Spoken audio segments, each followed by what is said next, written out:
Baik. Assalamualaikum warahmatullahi wabarakatuh. Di kesempatan kali ini saya akan mempresentasikan hasil analisa saya mengenai dinamika perekonomian Indonesia saat ini, khususnya terkait hubungan antara utang negara dan pembangunan infrastruktur di Indonesia, termasuk resiko dan peluang, serta keterkaitannya dengan teori ekonomi pada materi perkuliahan dan realitas yang terjadi di Indonesia. Sebelumnya, saya Hafizul Muslim dari kelas MJ 401 mata kuliah Perekonomian Indonesia.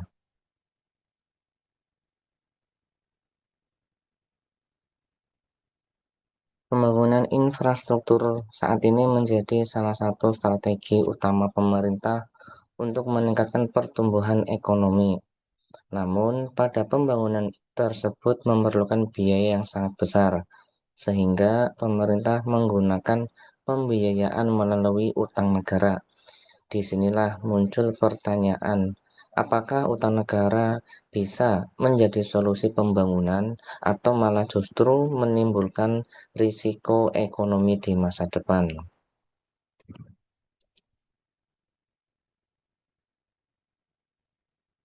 Kita masuk ke rumusan masalah dan tujuan. Penelitian ini bertujuan untuk memahami kondisi utang negara saat ini, menganalisa hubungan utang dengan pembangunan infrastruktur, mengkaji risiko dan peluangnya, serta menghubungkan teori ekonomi dengan kondisi nyata yang terjadi di Indonesia. Kita masuk ke untuk landasan teori yang saya gunakan, yang pertama dari kebijakan fiskal. Kebijakan fiskal adalah pengaturan pendapatan dan pengeluaran pemerintah. Tujuannya untuk mengendalikan kondisi ekonomi Indonesia. Yang kedua, saya beracu pada sistem ekonomi campuran. Sistem ekonomi campuran menggabungkan peran pemerintah dan pasar. Sistem ini bertujuan menjaga keseimbangan ekonomi. Kemudian saya juga mengutip teori dari Keynes. Teori Keynes ini menekankan bagaimana pentingnya permintaan dalam ekonomi. Pemerintah perlu ikut campur saat ekonomi melemah. Kemudian infrastruktur dan pertumbuhan ekonomi. Infrastruktur juga mendukung kegiatan ekonomi pada masyarakat. Infrastruktur yang baik dapat meningkatkan pertumbuhan ekonomi yang baik pula.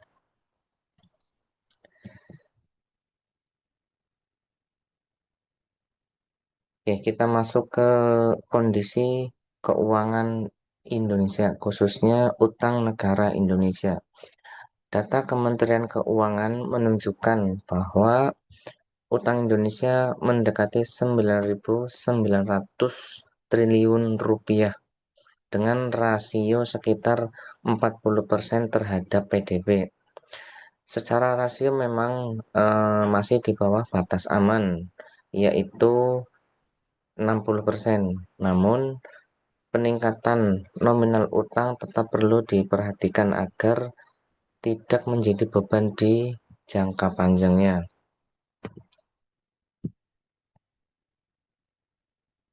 Kemudian pemerintah juga menjadikan infrastruktur sebagai investasi jangka panjang. Proyek seperti jalan tol, MRT, bendungan, dan kawasan industri bertujuan untuk meningkatkan konektivitas serta mempercepat aktivitas ekonomi, sehingga mampu meningkatkan pertumbuhan ekonomi.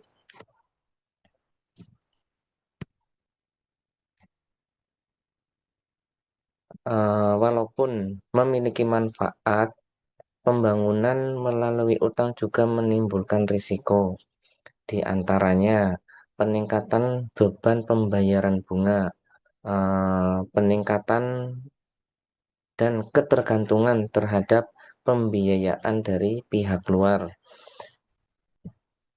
Kemudian juga tentu berpengaruh pada nilai tukar rupiah itu sendiri, serta memungkinkan proyek yang manfaat ekonominya belum optimal.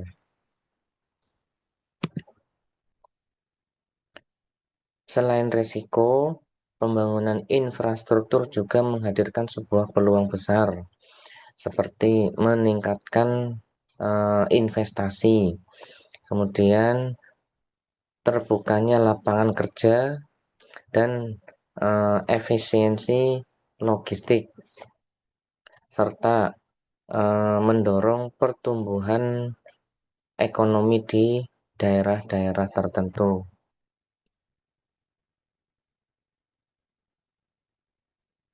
Dari hasil analisis tadi, teori yang dipelajari di pertemuan atau di sesi-sesi sebelumnya ternyata terlihat bahwa dalam praktik Indonesia, pemerintah menggunakan kebijakan fiskal untuk pembangunan, sementara Bank Indonesia dan OJK menjaga stabilitas ekonomi dan sistem keuangannya.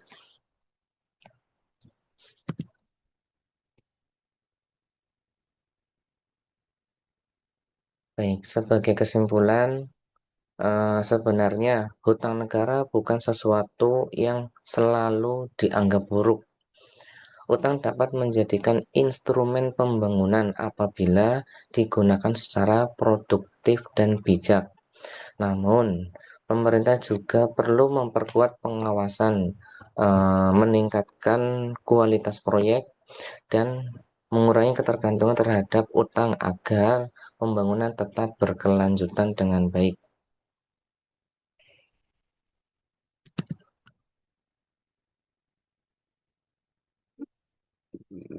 Terima kasih.